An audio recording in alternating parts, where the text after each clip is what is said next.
Today I'm taking a look at the Krypton 555, an ultralight plug-and-play gaming mouse from Genesis. Established in 2011, Genesis is a fairly small brand in the gaming peripheral world. They offer a range of budget-friendly products from mice, keyboards, speakers, microphones, and even desks and backpacks. The Krypton 555 is a budget-friendly, arguably bargain mouse, and in this video we're going to be taking a look at whether or not it's worth buying.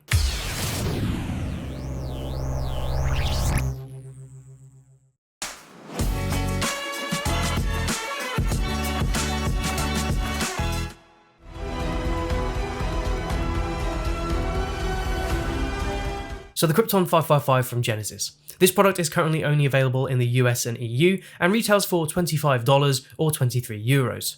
In this video I have the mouse in both black and white to test, and other than a few minor colour differences, they're basically the exact same product. Because of that, I'll be using footage of both throughout. As expected from a budget mouse, the packaging is fairly basic, but there is a nice spot gloss on the imagery which gives it a slightly more premium feel. The box contains all the major information, including the sensor, the weight, and more. Opening up the main packaging, we're presented with a fairly bland cardboard style box, but this isn't really a surprise considering the product costs $25. Inside the box you get the mouse, some extra PTFE gliders, the user manual, and that's pretty much it.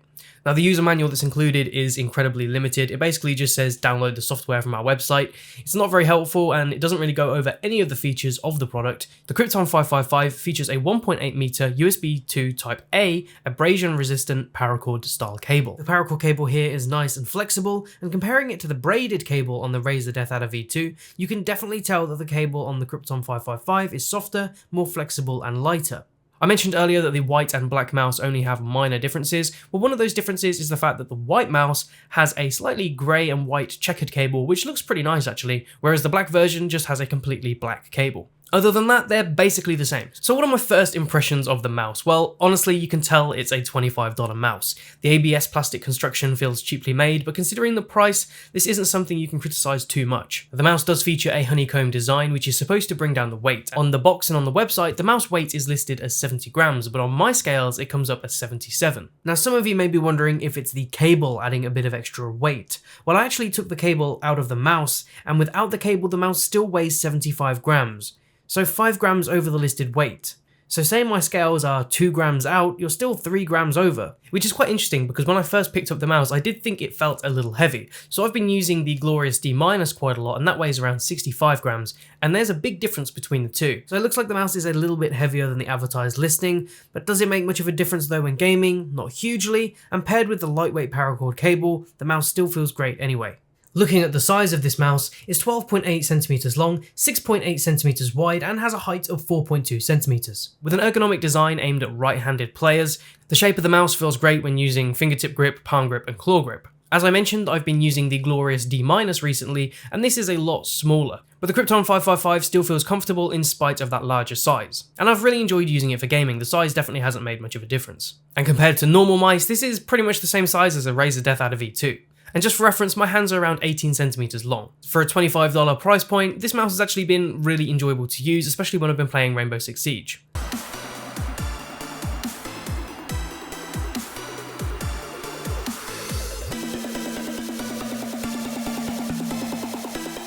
So taking a look at the design of the mouse, there's really not a lot to say about it. Both the white and black version look pretty good, but if I was to choose one, I'd choose the white one. I just think it looks a bit more interesting. If you've watched any of my recent reviews on the Kit Guru channel, you'll know that I tend to prefer peripherals that go against the grain a little bit and aren't just black or grey. The Krypton 555 does have a fully matte design, not a hint of gloss, other than this slight shine under the side grips, but this doesn't feel glossy. The grip area also has this similar honeycomb design to the top and bottom of the mouse, which I think is quite a nice touch. And quite honestly, the grip feels pretty good, even though it's minimal. I'd have probably liked to have seen a bit more grip on this mouse, but then again, considering the price, I think this is fine. The mouse features 7 programmable buttons. The primary clicks, scroll wheel click, DPI button, LED brightness button, and the 2 side buttons. And here's how they all sound.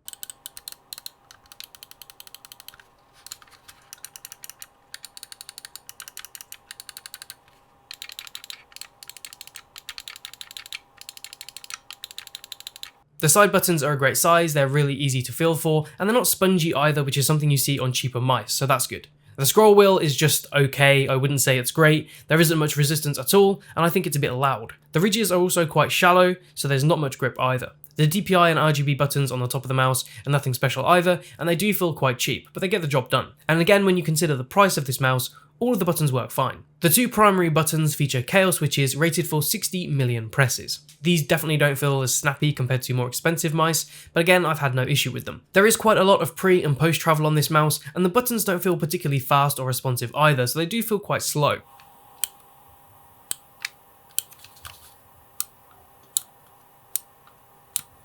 When gaming, the mouse feels comfortable, but I can definitely tell the difference with the switches compared to the Asus ROG Impact 2 that I've been testing. The Asus ROG Impact 2 does feel a lot more responsive, especially when it comes to clicking, but it is double the price of the Krypton 555. One thing I always sort of measure a mouse against is, am I dying more? Am I playing worse when using a particular mouse?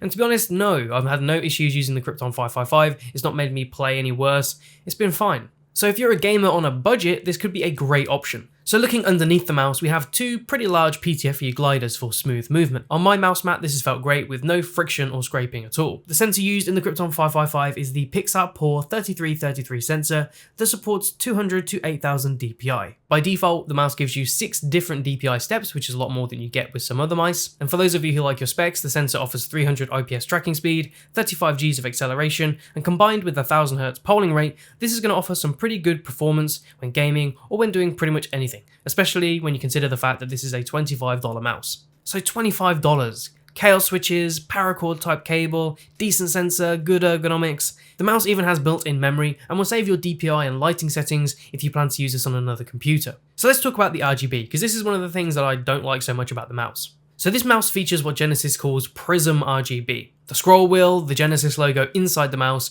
and this side strip all light up. Now this is a pretty cool design because when you actually turn off the side strip, the scroll wheel and the logo inside still illuminate through the edges of the side anyway. But it's not that bright, and to be entirely honest, I don't think it looks that good either. Now the RGB mode is customizable by using this little light bulb on the mouse, and this will take you through 11 backlight modes. However, there is a slight catch. The only affected element when you go through all the different backlight modes is the side strip around the bottom of the mouse. The scroll wheel and the logo inside stay a colour that's dependent on the DPI setting you're on.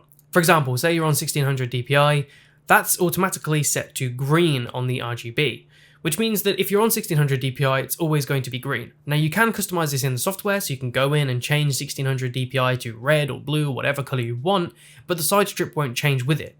In theory, you could change all of your DPI settings to the same color so that it matches whatever the side strip is on the mouse, but the whole point of having those different DPI colors is having a visual cue so you know which DPI you're on. In my opinion, it would be a lot better if the scroll wheel and the logo inside simply blinked the color of the DPI rather than being that color permanently. I've mentioned the ROG Impact 2 mouse a few times in this video, and when you change DPI on that, all of the LEDs on the mouse blink a certain color depending on what the DPI setting is. This would have been a much better feature on this mouse rather than the scroll wheel and the logo inside being the DPI color all of the time.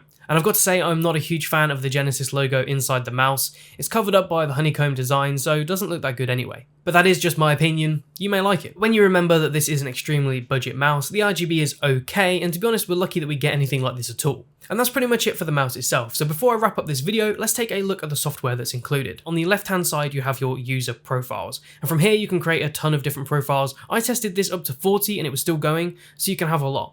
You can rename them, export them, and import other profiles that you might have. And by default, you land on the Keys tab.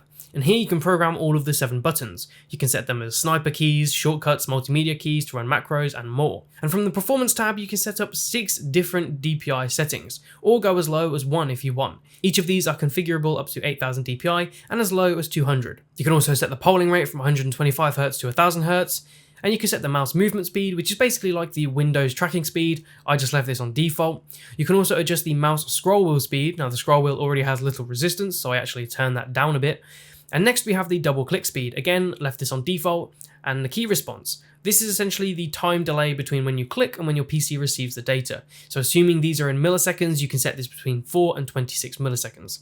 Now the next tab is lighting, and here you can customize the edge RGB of the mouse. Remember, the scroll wheel and logo are always set to whatever the DPI color is. So from here you can choose between 11 different RGB animation modes. None of these are particularly attractive given the thin strip on the mouse, so I just stick to static. You can also change the intensity. Now this is the LED brightness, and then you can choose choose between fixed color or have a color loop, and you can customize all 8 of these different colors. And the final tab is for macro recording, and this isn't the most straightforward interface as there's no tooltips. I'd personally like to see a little info box for those users, including myself, who don't really use macros or at least have never used this software before, but I'm sure if you're familiar with setting macros, you'll find this straightforward. Either way, for a $25 mouse, to come with such well-functioning, clearly designed software is a real bonus. The mouse itself is good for the price, so to get this is like we're spoiled a bit. And that brings me nicely to the end of my review. So the Krypton 555 mouse, what do I think? I think for $25, it's an absolute steal.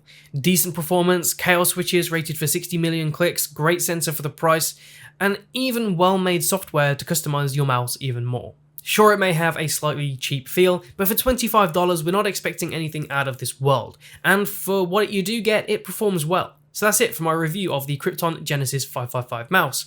What do you guys think? Let us know in the comments. If you enjoyed this video, be sure to leave a like, it really helps out the Kit Guru channel. If you want to see more from Kit Guru, be sure to subscribe and hit that little bell icon as well, and you'll be notified when we upload another video. Check us out on social media for the latest updates, and you can support us on Patreon to get exclusive content. If you want to pick up one of these cool t-shirts like the one I've been wearing in the video, merch links are in the description. My name's Jack, you've been watching Kit Guru, and I'll see you in the next one.